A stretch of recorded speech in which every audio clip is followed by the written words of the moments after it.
This is the X-Zone Broadcast Network, broadcasting worldwide on broadcast affiliates and satellite program providers, including CNN Broadcast Network, Sirius Satellite Network, Star Media, Good News Radio Network, Angel Broadcast Network, Wiki Broadcast Network, and WPBN TV. For more information on the X-Zone Broadcast Network, visit us at www.xzbn.net.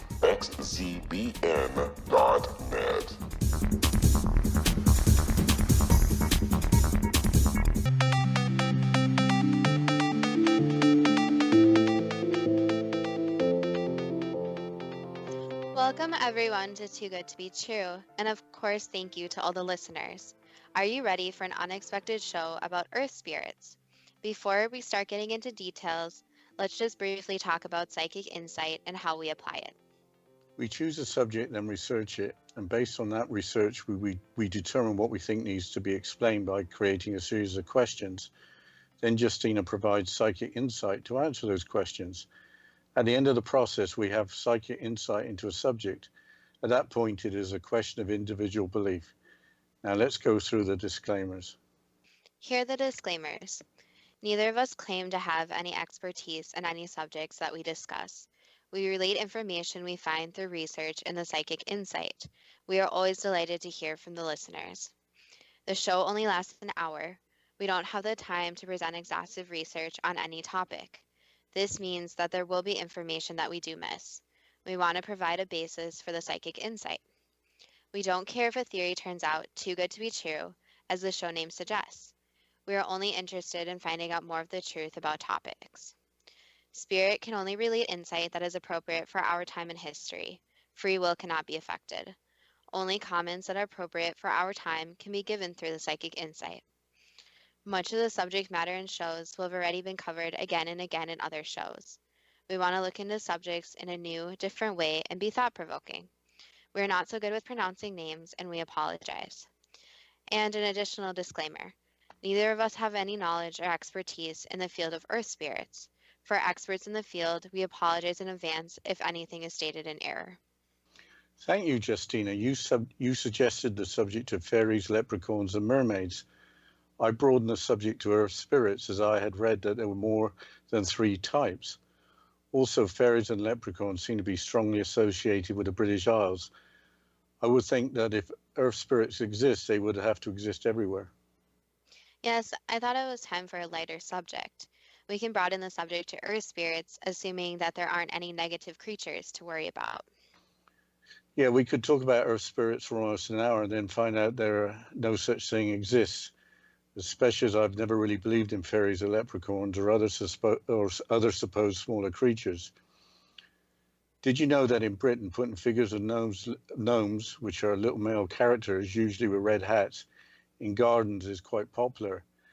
It's as if people there want to believe in little helpers. Like Christmas trees, garden gnomes started in Germany, but garden gnomes seem to be more popular in Britain and France, but are also available in the United States and Canada, as well as other countries. Having figures of gnomes in your garden seems to indicate that people want to believe in little creatures that help the plants grow. But let's talk about the possibility of real earth spirits and what some people think they really are. The trouble I've found is that there seems to be little agreement about earth spirits. The late psychic Sylvia Browne, who received a lot of criticism, has some pretty clear statements about earth spirits. Her descriptions seem hard to believe, though. Different spirits live on different levels of creation as follows. Level 1, fairies, nymphs, sprites, and devas. Level 2, gnomes and elves. Level 3, giants and dragons. Level 4, unicorns and flying horses. Level 5, centaurs, cyclops, goblins, and sorcerers. She also includes levels 6 and 7, but these levels don't include earth spirits. We will talk later on what some of the names mean. That's a lot of different spirits. I'm not sure I can believe that all these exist, especially unicorns and flying horses. Yeah, this is getting outside of my comfort zone a little. Let's move on to other sources that don't sound like a fantasy movie. According to the Crystal Links website, earth or natural spirits, as they are referred to, are as follows. Quote, In mythology, nature spirits or deities are composed of etheric matter. Their job is to build and maintain the plant kingdom while working in conjunction with the devas and elementals. They are said to have been here since the beginning of time, having created a landscape of reality, which we return to for different reasons as guided, unquote. So there are 4 terms introduced here: deities, etheric, elementals, as well as devas. The subject seems to be complicated right from the get-go. Deities refer to the concept of gods or goddesses in mythology associated with various perceived forces in nature. Etheric means being related to a higher level of spiritual being. An elemental is any magical entity who embodies or personifies a force in nature. I guess we are talking about earth, water, air, and fire, given the term elemental. A deva refers to any of the spiritual forces or beings behind nature. So taking all the definitions together for nature spirits, these are mythological or perhaps not. Spirits are on a different plane to humans. Their purpose apparently is to maintain and build the plant and animal kingdom. But what different nature or earth spirits are there? Depends where you look. Different sources talk about different spirits. There are quite a few websites that talk about ancient beliefs. If these spirits are real, they have probably been around for a very long time, but I think it is better to look at some new age rather than ancient references. But let's get talking more about these new age spirits after this short break.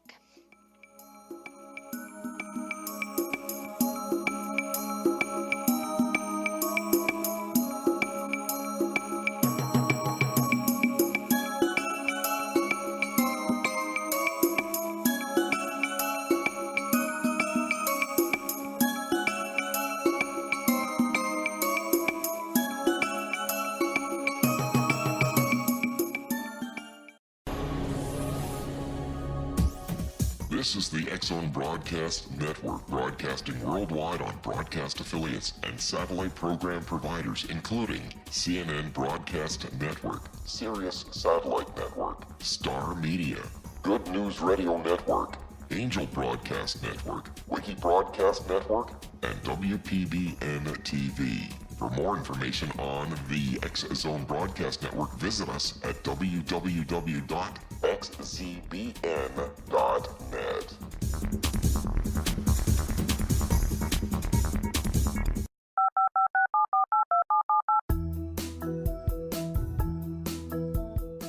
Did you know that when you're on the road with limited data or Wi-Fi, you can still listen to the X-Zone Radio Show with Rob McConnell, The Science of Magic with Gwilda Wiyaka, X-1, Dimension X, Space Patrol, and every minute of the X-Zone Broadcast Network by calling 213-401-0080, courtesy of Audio Now. No smartphone, app, or internet needed. It saves your data plan and it's free if you have unlimited minutes. Call 213-401-0080 to listen on any phone, anytime, anywhere. Remember 213-401-0080 for the best of the paranormal, parapsychology, and sci-fi radio programming anywhere, 24/7, 365.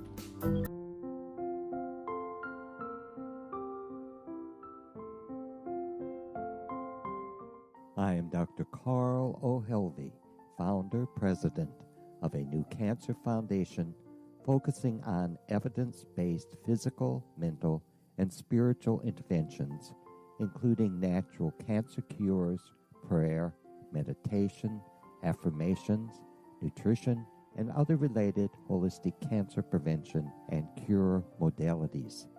These are used in cancer education, research, and financing care. I ask for your help to continue this important work by donating at www.holisticcancerfoundation.com.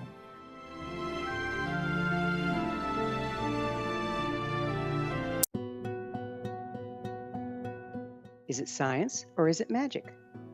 Once a magical thing has been scientifically proven, is it no longer magic? Or is magic simply the science of tomorrow? Join me, Gwilda Wiyaka, on The Science of Magic, a syndicated radio program dedicated to combining the science and magic of today's dynamic and controversial topics to co-create new solutions. By triangulating information from today's leading experts from the scientific and magical fields, we uncover expansive and evolutionary truths you won't find anywhere else. Join us daily on the X Zone Broadcast Network, xzbn.net, as I interview the shared thoughts with the amazing guests from both science and magic. The resulting knowledge is unprecedented. As a gift to you, the listener, past episodes can be accessed on our website free of charge at thescienceofmagic.net.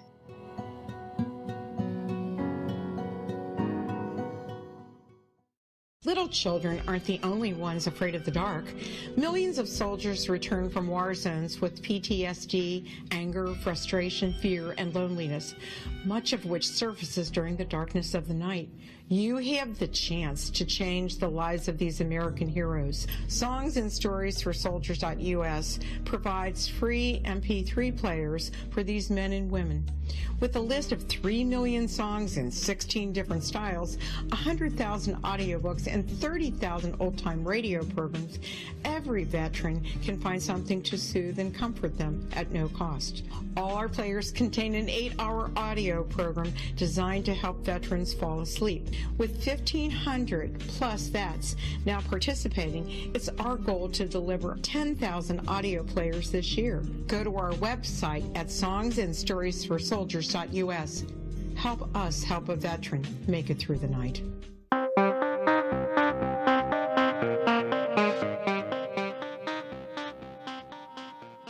Welcome back to Too Good to Be True. And before the break, I was just discussing about New Age and the difference between the New Age rather than ancient references. And going along on this topic, I think that New Age began in the 1970s. There certainly was a cultural shift at that time, especially among younger people. Dad, you almost look like a hippie in the 1970s in old pictures. I think I look quite normal for the time. There was a culture shift for sure, but I'm not sure what New Age means, except for a category in a bookstore. But according to dictionary.com, New Age is as follows, quote, of or relating to a movement espousing a broad range of philosophies and practices traditionally viewed as occult, metaphysical, or paranormal, unquote. I checked a few websites which could be described as New Age and found that little consistency between descriptions existed, with in some cases elementals and nature spirits overlapping. Some websites had more beings than you could easily count listed in them. To cover land and sea, I think it's best just to talk about fairies a little now, and then mermaids later. Yes, as mentioned, I originally wanted an episode on fairies, mermaids, and leprechauns, so we can continue with fairies. Fairies, of course, are pictured as miniature female-looking creatures with wings, which makes them able to fly. I find it hard to believe that creatures like the fictional character Tinker Bell exist, but the author of Peter Pan, J.M. Barrie, must have got the idea from somewhere. But you have found a good source with apparent authority on the subject of fairies. Author Rosemary Ellen Gully appears to be the most well-known person associated with fairies, having written a couple of books on the subject, plus books on other paranormal subjects. According to the promotional material for the book, Fairies, Mysteries, Legends, and Unexplained Phenomenon, she presents fairies as real beings who exist in their own realm and have genuine interactions with human beings. According to the same author in the book Fairy Magic, all about fairies and how to bring their magic into your life, she claims that there are several different types of fairies, including household fairies, garden fairies, fairies of nature, and planetary fairies. Apparently, you can learn to communicate with fairies. How do you bring fairies into your life? Without having read the book, but I've read some reviews, it apparently involves use of meditation.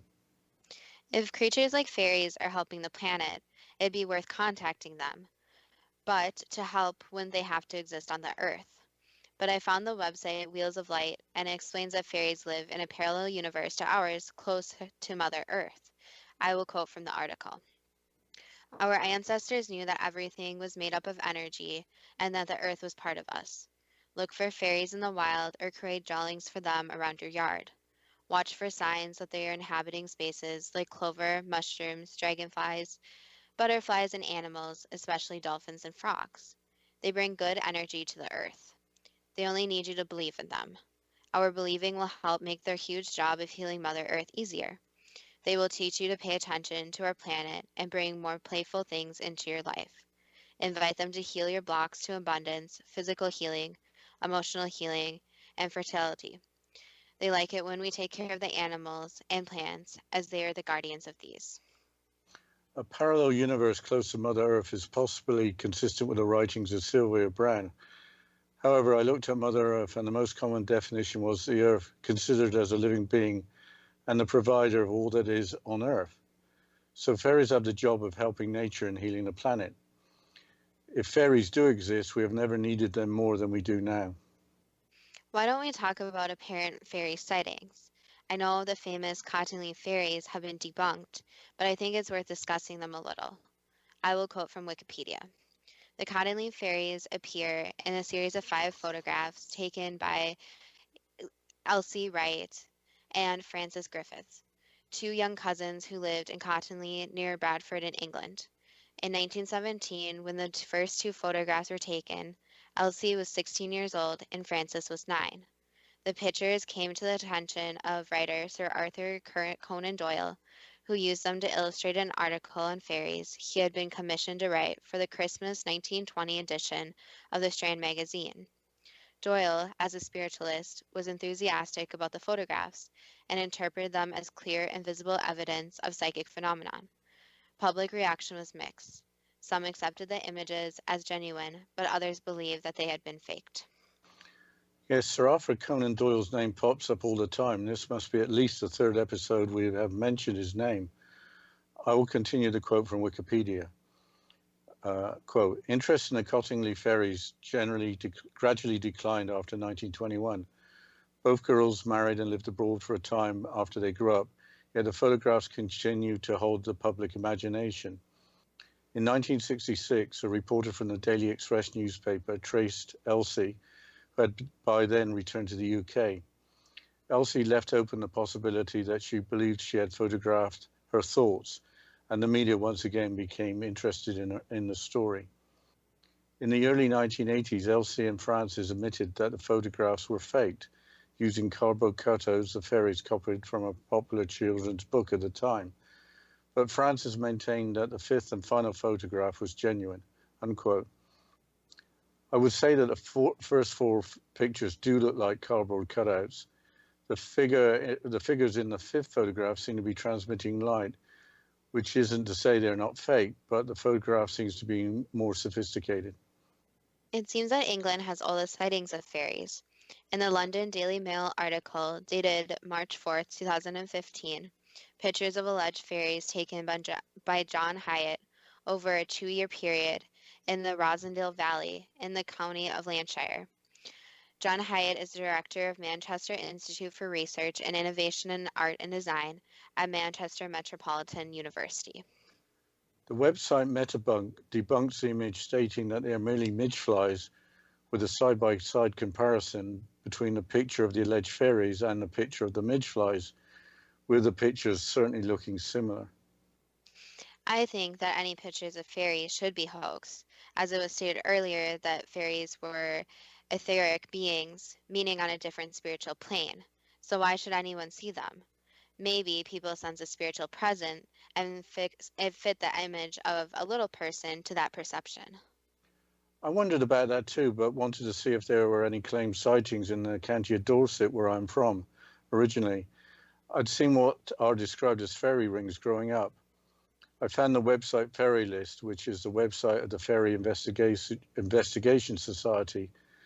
Apparently, fairy sightings are listed like UFO sightings, but not much seemed to be going on in Dorset. You mentioned fairy rings. What are those? They are naturally occurring rings of mushrooms. I used to pick field mushrooms when I was a kid. The rings can be linked with good fortune or can be seen as dangerous places. But mushrooms make more mushrooms throw out spores, so unless the wind is blowing, you'd expect the new mushrooms to be in a circle. Why would they be dangerous places? According to folklore, inside the ring is land controlled by fairies, where fairies dance and where the rules of social conduct, physics, and even human fate apparently can change. Let's go back to the discussion of elementals. According to the website Summit Lighthouse, the Earth elementals are the gnomes. I will quote part of the description. The nature spirits who serve at the physical level are called gnomes. Billions of gnomes tend to the earth through the cycles of the four seasons and see to it that all living things are supplied with their daily needs. They also process the waste and byproducts that are an inevitable part of our everyday existence and purge the earth of poisons and pollutants that are dangerous to the physical bodies of man, animal, and plant life, including toxic waste, industrial loofah, pesticides, acid rain, nuclear radiation, and every abuse of the earth. On spiritual levels, the gnomes have an even heavier chore. They must clean up the imprints of mankind's discord and negativity that remain at the energetic levels in the earth. The next elementals are the undines. Here is their description of these water elementals as included in the same website, Summit Lighthouse. Quote, the elementals whose domain is the water elements are known as undines. These beautiful, supple, mermaid-like beings are subtle and swift in their movements and can change form rapidly.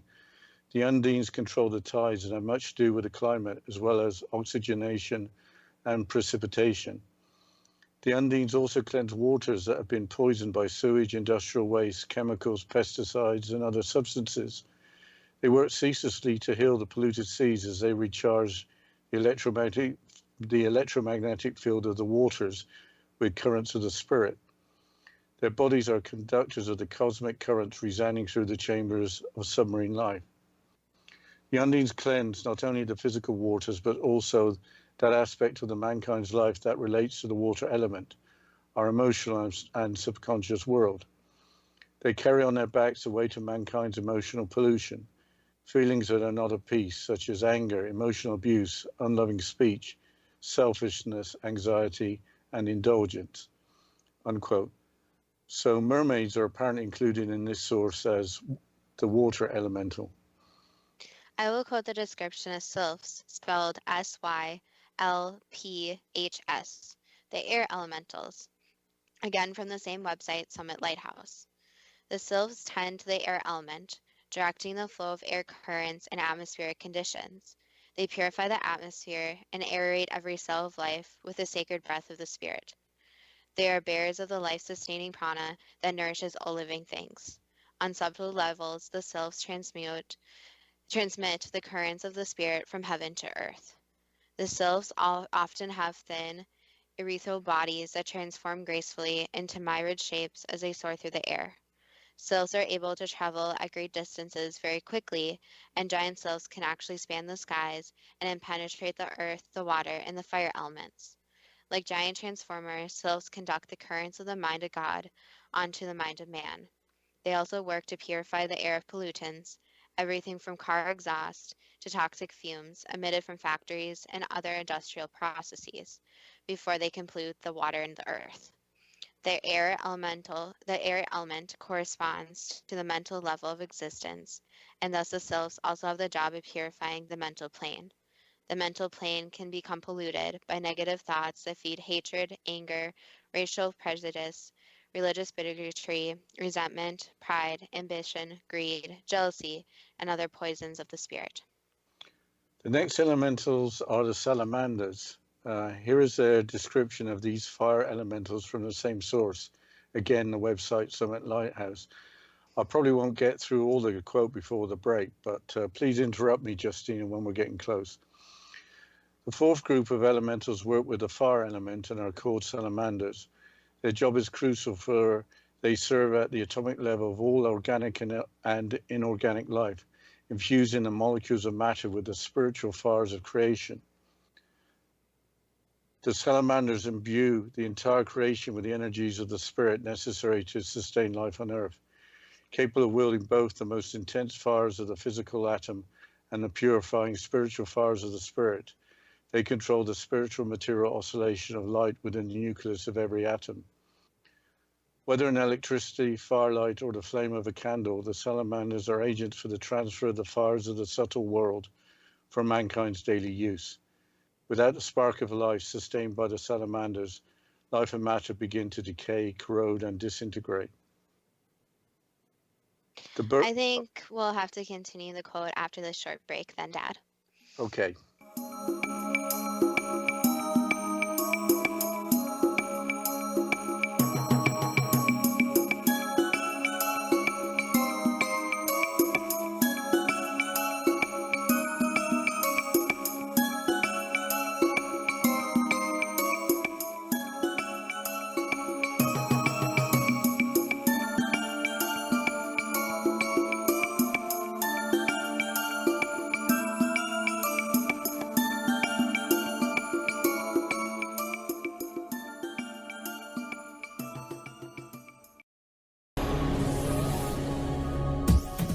This is the X-Zone Broadcast Network, broadcasting worldwide on broadcast affiliates and satellite program providers, including CNN Broadcast Network, Sirius Satellite Network, Star Media, Good News Radio Network, Angel Broadcast Network, Wiki Broadcast Network, and WPBN TV. For more information on the X-Zone Broadcast Network, visit us at www.xzbn.net.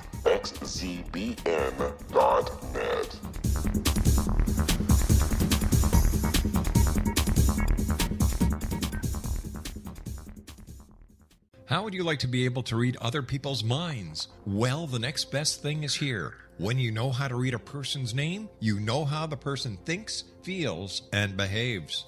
Each letter in our name holds a key to unlock our true essence. Our name contains both our gifts and challenges in this lifetime. Mnemology science discovers personality secrets hidden in the placement of the letters of our names, including the first and last impression people remember about us.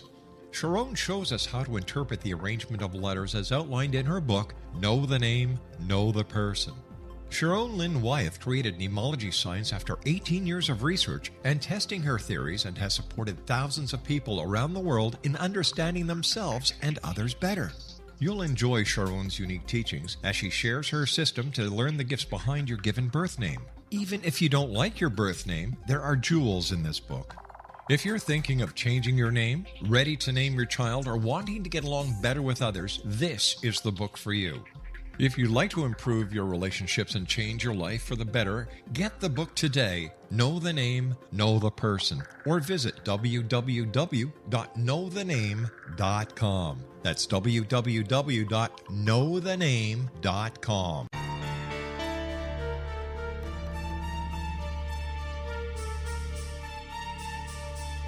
Hello, I'm Justina Marsh, and with my dad Pete, we are going to present a new show called Too Good to Be True. Together, we are aiming to discover more truths about this world and beyond. Do you have unanswered questions about the world? Do you ever wonder about aliens, conspiracy theories, or the universe? There are many shows discussing subjects such as pyramids or UFOs, but we want to relay this information based on our own research, including from spiritual means. Hopefully, listeners will be helped with their own beliefs and will appreciate the psychic insights that add to the previous research and information. We both look forward to sharing this insight and beginning this journey with our listeners. Visit xzbn.net for more information about when to listen.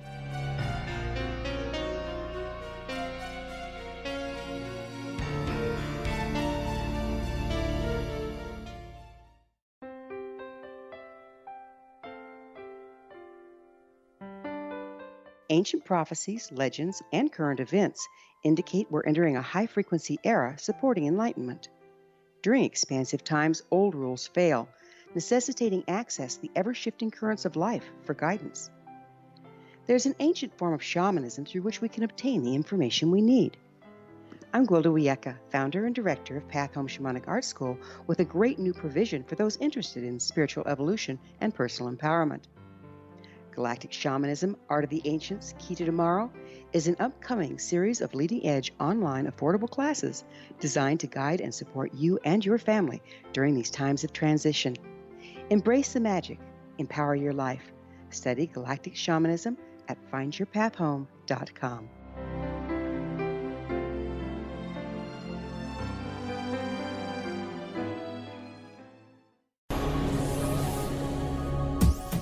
This is the X-Zone Broadcast Network, broadcasting worldwide on broadcast affiliates and satellite program providers, including CNN Broadcast Network, Sirius Satellite Network, Star Media, Good News Radio Network, Angel Broadcast Network, Wiki Broadcast Network, and WPBN TV. For more information on the X-Zone Broadcast Network, visit us at www.xzbn.net.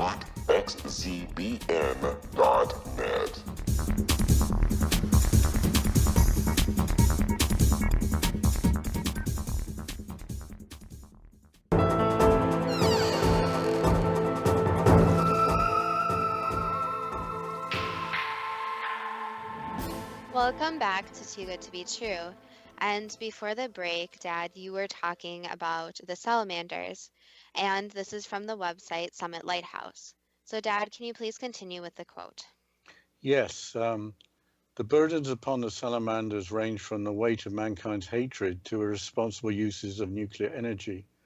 Were it not for the fiery salamanders absorbing and transmuting the huge conglomerates of negativity over the large cities of the world, crime and darkness would be much more advanced than it is today. The very sustaining of life, the air we breathe, the food we eat, the water we drink, is something most of us take for granted. Yet at the most basic level, we are utterly dependent on the selfless service of the nature spirits. The miracle of life is the miracle of the gnomes, sylphs, undines, and salamanders, unquote. Apparently, there are millions of elementals. I read that elementals are associated with the angels who help them emotionally. Different websites describe different types of elementals, but we only have time to scratch the surface. But what do these elementals, as described, look like? We've already described garden gnomes, so I expect that gnomes look about the same, and are about a couple of feet or 60 centimeters tall. Undines are described as being mermaid-like. I don't even know what a sylph is, but apparently because they are of the air, they are invisible. I thought a salamander was just an amphibian like a lizard. Salamanders are apparently the invisible spirits of the fire and invisible to humans. Let's now talk more about mermaids, away from the metaphysical websites. Mermaids are described as having a head and upper body of a female human and a tail of a fish. Why didn't you just mention Ariel from the Disney movie The Little Mermaid? I'd rather mention the original story, The Little Mermaid by Hans Christian Andersen. The Little Mermaid in the story is about a young mermaid who is willing to give up her life in the sea and her identity as a mermaid to gain a human soul. She ends up being an ethereal earthbound spirit, a daughter of the air. Of course, the ending in the Disney movie is rather different. I think it's worth mentioning Rosemary Ellen Gulley again. She has authored a book called Mermaid Magic, Connecting with the Energy of the Ocean and the Healing Power of Water. Here's a quote from some of the promotional material from the book, and I quote, "Mermaid magic will help you develop your own deep connection to the element of water. Work with the ocean and its creatures, learn about the tides and lunar phases, divine your future with sea oracles, absorb the healing energies of sacred wells and springs, become an eco-warrior, and discover the beauty of mermaid lore and legends, and how to call in mermaids for love and transformation.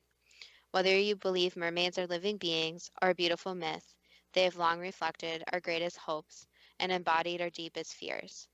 They have been cast as helpful sea beings, innocents prepared to sacrifice all for a human soul, and sirens intent on luring men into temptation. Today, they are stronger, kinder, and more powerful than ever, and they are inspiring a new wave of ocean guardians to care for our fragile planet and its sacred bodies of water." Again, we have the idea that earth spirits, if they exist, are helping our fragile earth, but are becoming stronger. I wonder if all the earth spirits, earth, water, air, and fire, have become stronger by necessity. But let's continue talking about mermaids. According to both the National Geographic and Smithsonian websites, mermaids are actually manatees. Apparently, Christopher Columbus, during his voyage to the New World in 1492, spotted manatees near the Dominican Republic and thought they were mermaids. Not everyone has the opportunity to have seen manatees close up. We have been fortunate we have seen them close up in Florida. Manatees are large marine animals that eat plants. They have egg-shaped heads, flippers, and a flat tail. Manatees typically weigh 880 to 1,200 pounds or 400 to 550 kilograms. Length is typically 9.2 to 9.8 or 2.8 to 3 meters. The females tend to be larger than the males. Though they may seem like cumbersome creatures, manatees can swim quickly and gracefully. Their closest relatives are the elephants.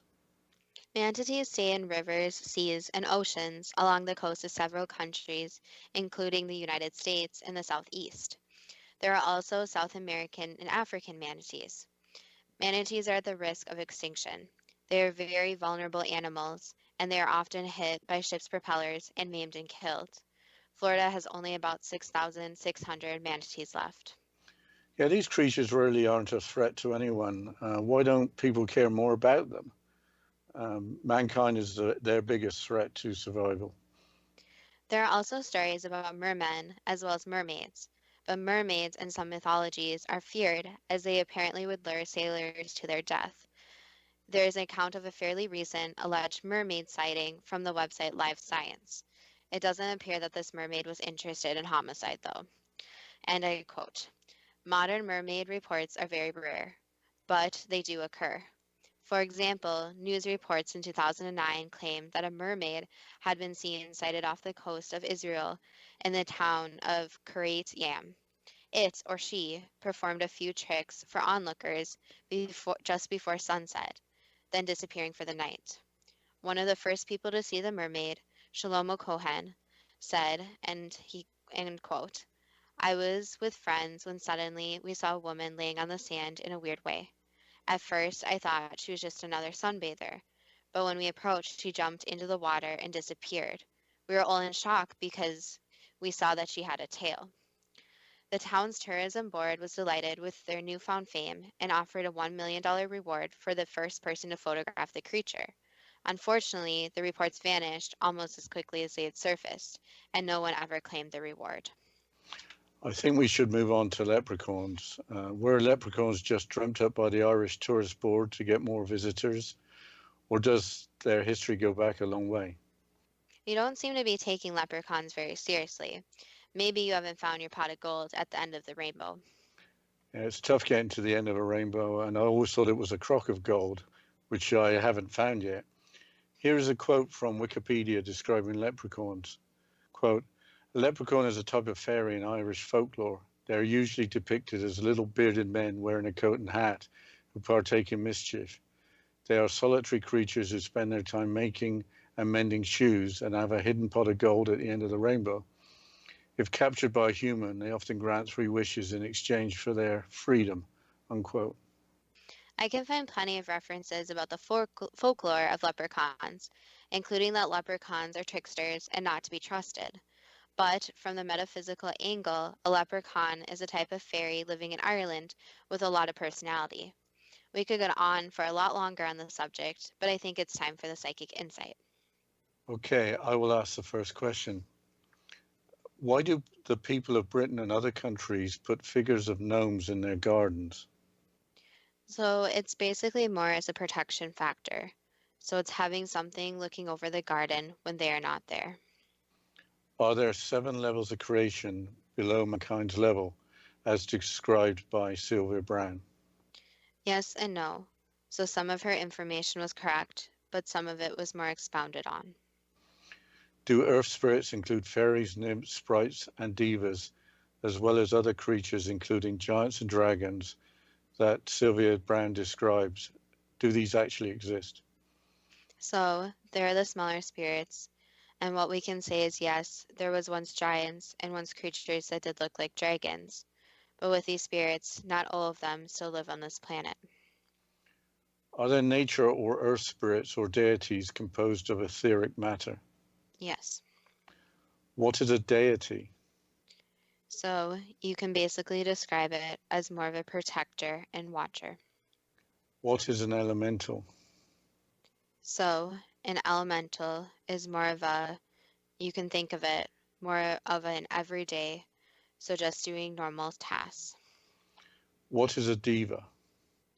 So those are the more you can think of, more eccentric ones, where they have to be more specialized. Do fairies of different types exist as described by author Rosemary Ellen Guiley? Yes and no. So the hard thing with different spirits, especially these type of spirits, is that they obviously don't show themselves to people very often. So some of the information is correct and some of the information is not 100% correct. Can you learn to communicate with fairies and other earth spirits by meditation? Yes and no, since they are spirits and do have energy. So during meditation, you can connect to this energy. However, they do not communicate like past loved ones do, where they would have a full conversation. So yes, in a way you can communicate, but not the same as most spirits that people normally think of. Do fairies live in a parallel universe? Yes and no. So there are so many different parallel universes. So yes, they are in a parallel universe, but they also travel to this universe. So just like any other spirit, they are allowed to travel where they please. Is the task of Earth spirits to help animals, plants, and Mother Earth? Yes, so you can think of it kind of as the spirits that watch over Mother Earth, and they communicate with Mother Earth. So just as people put gnomes in their garden to watch over, their earth spirits in a way are the same where they are watching over. So something's there that will protect and help and serve different purposes. Is Mother Earth the consciousness of the planet? You can call it that, yes. Was the fifth image of the Cottingley fairies real or fake? It was real in a way, but it was changed a little bit. So the claim by Francis Griffiths that the fifth image was real was correct. Yes. Were the apparent fairies observed by John Hyatt actually midge flies? No.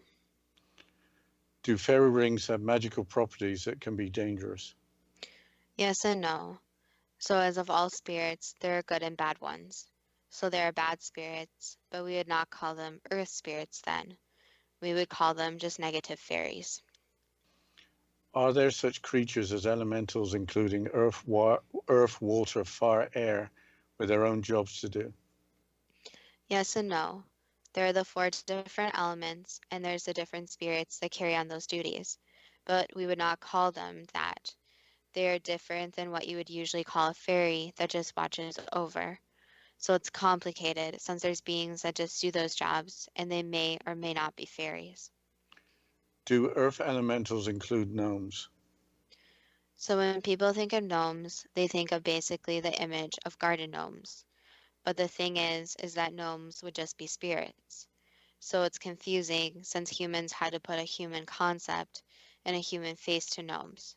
So yes, in a way there's a thing called gnomes, but they are not portrayed like a garden gnome would be portrayed. Do gnomes have the job of cleaning up the world as well as their spiritual purpose of cleaning up negative energy? If you're talking about the spirits and the concept of helping the earth, then yes. It's just hard since obviously humans try to make the concept of different spirits. So the concept of a gnome is different from what we would call a gnome. Do water elementals include undines or mermaids? Yes.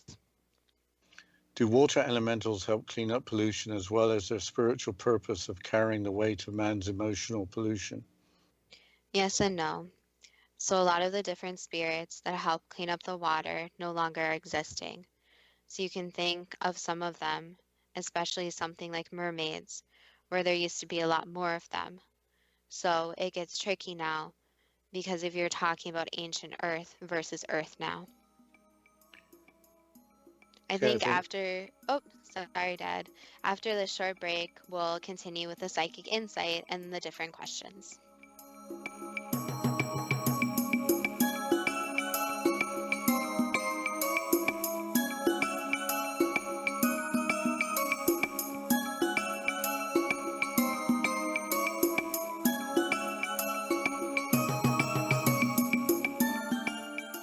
The Earth is under ever-increasing pressure from untenable lifestyles and growing populations. Yet, viable answers seem in short supply. What if I told you there's an ancient form that can empower you to take charge of your life? What if your entire family could be enfolded and supported by life itself, finding safe passage through challenging times? I'm Gwilda Wiyaka, founder and director of Path Home Shamanic Art School, with great news: an upcoming series of leading-edge online affordable classes based in an ancient form of shamanism, easily learned and used by your entire family. Galactic Shamanism, Art of the Ancients, Key to Tomorrow are a series of online adult and children's lessons instructing your entire family on natural law, how to cooperate with and be supported by the powers of the universe. Visit findyourpathhome.com to find these unique and powerful classes. This is the X-Zone Broadcast Network, broadcasting worldwide on broadcast affiliates and satellite program providers, including CNN Broadcast Network, Sirius Satellite Network, Star Media, Good News Radio Network, Angel Broadcast Network, Wiki Broadcast Network, and WPBN TV. For more information on the X-Zone Broadcast Network, visit us at www.xzbn.net.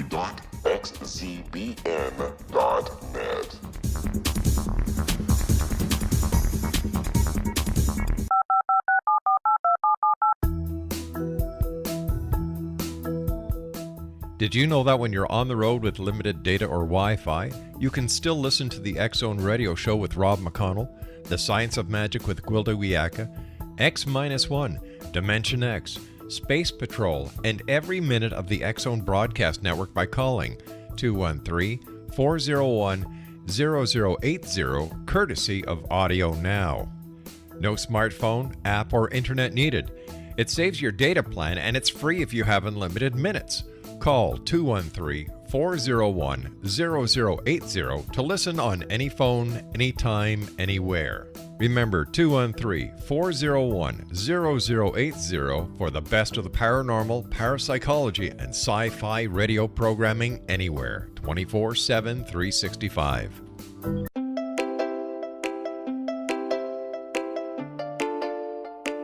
Are you curious? Do you want to learn more about how the world works and have fun at the same time? Study coincidences with me, Dr. Bernie Beitman, MD, on my Connecting with Coincidence radio show, here on the XZBN network. Listen to Jungians theorize, statisticians randomize, true believers evangelize, while I categorize. I dance to the rhythm of coincidences. People who experience me see more of them. Maybe something on the show matches a thought in your mind. Let us know. Expand your mind to the weirdness happening around you. Synchronicity spoken here, there, and everywhere. For more information, put Connecting with Coincidence in your search engine and find my website, my social media sites, and my blog.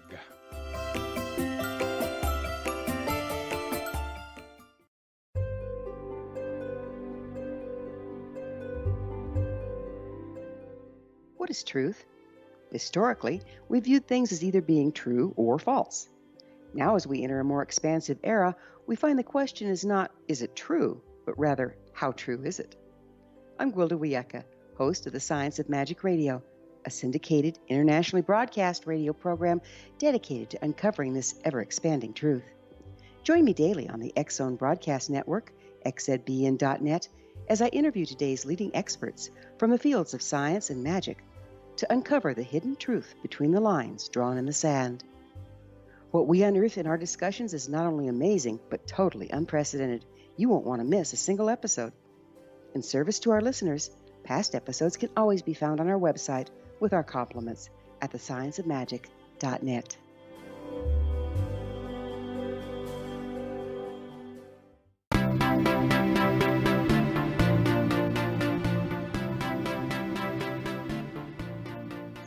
Welcome back to Too Good to Be True. And before the break, we were going through the psychic insight, the questions, and the answers. So, Dad, can you please continue on with the questions?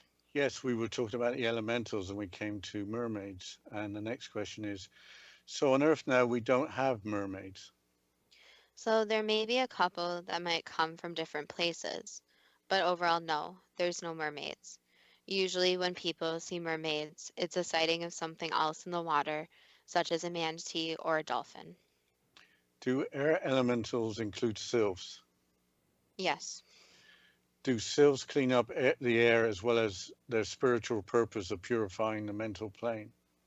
So with the air, there's more to it too, since air is obviously needed for humans to breathe. So they're also in charge of helping with making sure the oxygen levels are correct for human survival. Do fire elementals include salamanders? Yes.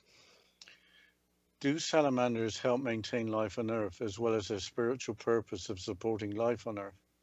Yes, and again, it's hard because these are human names given to them. So we're just grouping the spirits that help with these certain tasks into these categories. So this may include basically the spirits. Every so-called creature is given a human name, while they are both basically all spirits, if that makes sense. In researching this subject, there seemed to be a free-for-all for how these spirits are ordered and named. So some of mankind seem aware of these spirits, but do not seem to understand them. Is that correct? Yes. Are Earth spirits getting stronger and kinder? So the problem is that obviously when human civilization changed, the beings that could visit and the spirits that could visit changed as well. So with the concept of mermaids, we don't want to disappoint anyone. But no, the answer would be no. Are there millions of elementals that are supported by angels? So we would say that yes, but they support each other. So the angels are a different type of spirit and they will help each other. I think you've already told us this, but were manatees mistaken for mermaids? Yes. What can we do to better protect manatees? Basically, making sure the water is clean and making sure that people don't disturb them in their natural environment. So, since manatees are very ancient creatures and have been around for a long time, they need to have their environment pretty consistent. So, not moving homes into that area and not dumping pollution, and obviously not putting them into captivity if they're living in the wild just fine. Was a mermaid sighted off the coast of Israel in 2009? No. Is there such a creature as a leprechaun? So again, this is a human concept. So if you're asking if there's something that goes and steals a pot of gold over the rainbow, then no. Is there a pot or crock of gold at the end of the rainbow? Rainbows are of a nature and do not have pots of gold. Are leprechauns mischievous tricksters? In human concepts, yes, but in real life, they don't exist. What do we have to learn from Earth spirits? That the earth is a lot more complicated than humans realize, and that basically there's a lot more out there than what we can actually see by the human eye. So the earth is very complex, and the different processes that go together so that humans can survive and animal and plants can survive is very, very complicated. So again, just like every message, it's to take the care of Earth and have mutual respect with the Earth, since there's a lot going on in making sure that humans can survive and stay in existence. Okay, that's the end of the psychic insight. So I have to ask the question, are Earth spirits too good to be true? That depends on what you are prepared to believe. Well, there was much more to this episode than I had ever expected, and I think some surprises. What were you surprised at? The major surprise from the psychic insight was that the picture of the fairies published by John Hyatt was apparently authentic. I think John had a lot to lose by claiming that he had photographed actual fairies. I was also surprised by Earth spirits helping to maintain human life as well as plants and animals. Another surprise was garden gnomes and why people put them in their gardens. You mentioned Burton a lot when talking about garden gnomes. Did you ever have one in your garden? I didn't, nor did my parents, but I think in Britain, gardens are a national obsession. Space is usually limited, but people work tremendously hard to create beautiful spaces. So why not have a garden gnome to be there all the time and keep an eye on things? It's almost as if people want to believe in Earth spirits, if only to help beautify and protect their gardens. What weren't you surprised by? I hate to admit it, but after the John Hyatt revelation, I believed Francis Griffiths stating that the fifth Cottingley fairy picture was not a fake. Although apparently altered according to the psychic insight, the original was real. The first four pictures obviously look fake. Having the first four exposed as fakes, why would you want to hang on the fifth image as being real if that weren't the case? In the end, I wasn't surprised by the existence of Earth spirits or something with the same purpose for a practical reason. What would that be? Mankind has placed this planet on the edge of disaster, yet in wealthier countries the air is fresh and food is plentiful. There has to be means of the Earth being cleaned up and maintained. I think that this episode can be seen as painting an optimistic future. If mankind can respect the Earth and Earth spirits as living entities, then the planet can recover. Life on Earth doesn't have to continue as it's doing now. If the effect of mankind's lack of attention to the Earth were seen in the nicer neighborhoods, then maybe change would start happening. Besides helping with the ecology of the planet, Earth spirits, according to Psychic Insight, also help with cleaning up negative energy of various forms. That's a great point. Every day we're inundated by bad news. Good news seems to be show up on social media, but not often through television or newspapers. It is as if news medias want us all to be negative and worry all the time. We should be realistic and have real concerns, but it all seems out of balance. We touched on the subject of New Age, perhaps bringing back ancient beliefs. It might be worth thinking about an episode on New Age and what that means. Also, which ancient beliefs are now considered to be, quote, New Age. Yes, we started working on the next episode, which has a very different subject matter to today's. But beyond the next episode, there's a blank slate. We have covered so far various aspects of planet Earth, as well as alleged UFO incidents, I should say, as well as some mysteries that were unexplained. Or we've had explanations that involve several different theories. I would like to include another episode on ancient monuments. Those giant stone figures on Easter Island immediately come to mind. Every episode would be about some ancient monument if you had your way. I would like to investigate some more unexplained mysteries. What we have learned is that the explanation from the psychic insight, even when not paranormal, can be even more fascinating when in the normal world. One area we haven't looked at is movies.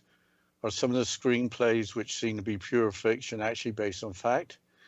Do some movies have hidden meanings? Yes, we have to be very careful with spoiler alerts, but about every movie has its storyline on the internet these days. On the other hand, there are storylines in some movies that seem to want to be to influence or mislead us. Well, I like the idea of looking into that aspect, but ideas for future episodes from the listening audience would be much appreciated. So, of course, please visit our Facebook page, Too Good to Be True. That's TWO, then good, then TO, be true. And please make different suggestions and interact with us on there. And tell us your opinion on earth spirits. Dad, I was actually very surprised that fairies and spirits like that actually existed. I thought they were only in child's novels or in movies or TV shows. I didn't think something like that would actually even exist on this planet. Yeah, they were in kids' stories when I was younger, and I guess the message I got was that mankind has sort of have these quaint Disney-like interpretations of Earth spirits, but it seems that they've got different tasks and they can be categorized by the elements, but they're just spirits and they have energy. Whereas the sort of picturesque view of a spirit being something like a mermaid or a fairy is pretty much man-made. Well, and I think it's interesting too is that when we do episodes on the Earth, we basically always kind of get the same message, which is that we need to help save this planet since this planet does so much for us. So I think that's the largest takeaway is that there needs to be that mutual respect and mutual understanding. And we've talked about this in previous Earth episodes, is that the Earth provides so much for us. And some people actually just take advantage of that. They don't actually think that we're basically surviving and this is our home and we need to take care of our home. Yeah, I think we're driven by what we think is economic sense, which is making money and making a profit. But if we destroy our environment, money isn't going to matter very much. So I hope that that message about the Earth goes across. But I think we've run out of ideas on the planet Earth. I think we covered it all, or can you think of something else? Well, if it was up to me, I would have every single show on a different type of animal, but that might get a little repetitive after a while. Maybe we could have ancient monuments that include animals. Yes, and I also want to bring up the point too is that we discussed manatees in this episode, and I just want to throw it out there that they are going into extinction, and that if you haven't had the chance to actually see a manatee in real life, it's actually pretty amazing. They look like ancient dinosaurs. Yeah, and they're such gentle creatures. I mean, they're so huge, and yet they're so delicate, or they seem delicate. I guess they're not that delicate, but they're delicate in terms of being hit by ships or propellers. But they're just so gentle, and I think it's a real experience seeing them in the wild. Well, of course, thank you to all our listeners, and thank you for listening to today.